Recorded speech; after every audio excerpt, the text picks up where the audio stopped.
សួស្តីបងម៉ែបងប្អូនថ្ងៃនេះខ្ញុំមានមុខម្ហូបមួយគឺសម្លខ្ទិះស្លឹកញួរចំណែកគ្រឿងផ្សំយើងគឺមានស្លឹកក្រូច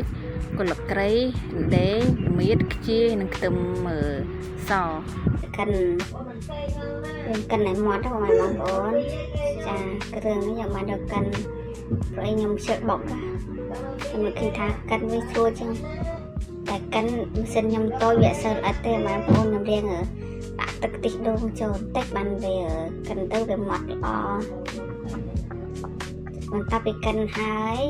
ខ្ញុំក៏ដួសគ្រឿងនឹងដាក់ចានទុំមួយឡែកសិនចាបងប្អូន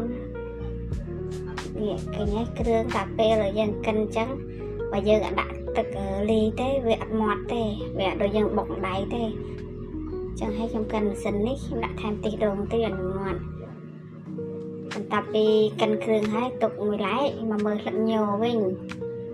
ស្លឹកញគឺខ្ញុំបានយកវាមកលាងទឹកឲ្យស្អាត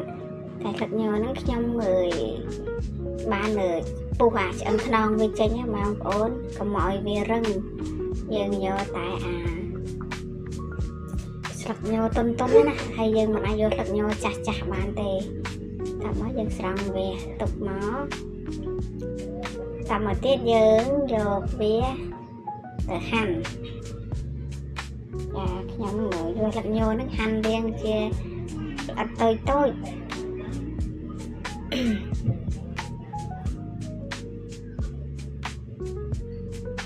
បងប្អូននេះយើងយកវាហាន់ឲ្យល្អិតតូចចឹងតាមចំណង់ចំណូលចិត្តទេពុកម៉ែបងប្អូនខ្លះបើចង់ហាន់ធំក៏បានដែរតែខ្ញុំចង់ហាន់តូចបន្ទាប់ពីហាន់ហើយខ្ញុំទុកសិន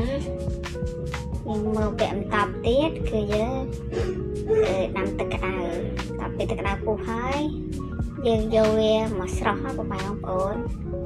យើងស្រោះមើលទៅស្រោះមកមុំតាទឹកស្លឹកញនឹងរៀងប្រែពណ៌ហើយចាំយើងស្រង់វាពួកឯងយើងធ្វើអញ្ចឹងស្លឹកញយើងអត់ល្វីងទេបងប្អូនតែបើយើងមិនស្រោះវិញគឺវាល្វីងរៀងហាងក៏បងប្អូនតែពេលយើងយកមកស្រោះចេះមកស្លោវាស្រួលវាអត់ល្វីងហើយទន់ល្អទៀតបន្ទាប់ពីស្រោះហើយខ្ញុំទុកមួយឡែកសិនតមកយើងដាក់ខ្ទះឲ្យក្តៅហើយយើងចាក់ខ្ទិះដើមចូលបងប្អូនចាក់ខ្ទិះដើមហ្នឹងងាស់តិចបងប្អូនងាស់ឲ្យវាឡើងប្រេងនេះឲ្យវាជើដុំហ្នឹងវាចេញខ្ទិះបន្តិចសិនចាបងប្អូនតែយើងអត់កណ្ដាត់នាទីទេយើងមើលទៅថាខ្ទិះដូងយើងល្មមថាអាចងាស់ហើយចេញល្អគឺយើងធ្វើអញ្ចឹងបងប្អូនចាបន្ទាប់ហើយនេះខ្ទិះដូងយើងមកពុះហើយយើងយកវែកគោវាមកកុំឲ្យវាខ្លោចបានបន្ទាប់ពីយើងកូរខ្ទិះដូងហើយយើងដាក់ម្ទេស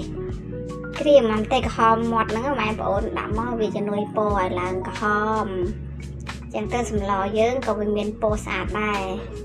បន្ទាប់ពីដាក់ហ្នឹងហើយគឺយើងមានដាក់ឲ្យវាឡើងប្រេងតិចទៀតសិននេះក្រហមស្អាតបន្ទាប់មកយើងដាក់គ្រឿងដែលយើងបានបុករួចហ្នឹងដាក់ចូលមក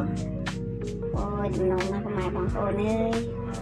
ចាបន្ទាប់មកនេះគឺវាឡើងចឹងហើយគឺយើងថែមប្រហុកបន្តិចបើអត់ប្រហុកអត់ឆ្ងាញ់ទេម៉ែបងប្អូនដាក់ប្រហុកអ្នកបាត់បងខ្ញុំđểដាក់ប្រហុកបន្ទាប់មកយើងដាក់ត្រីចូលម៉ែបងប្អូនហើយគាត់នឹងឃើញក៏ស្រក់ទឹកមាត់ដែរម្ហូបនេះតាប់ហើយយើងកូរវាសប់ហើយយើងក៏គ្របវាទុកសិនតាប់គេគ្របស្ទុះហើយម៉ែបងប្អូនឡើងពុះហើយនេះពុះគ្របហើយអូយតំណងដល់កហើយយើងដាក់ទឹកប្រមាណបងប្អូនយើងមិនក៏មកកំណត់នាទីថាប៉ុន្មានទេយើងគិតហើយយើងដាក់ខ្ទិះចុងចូល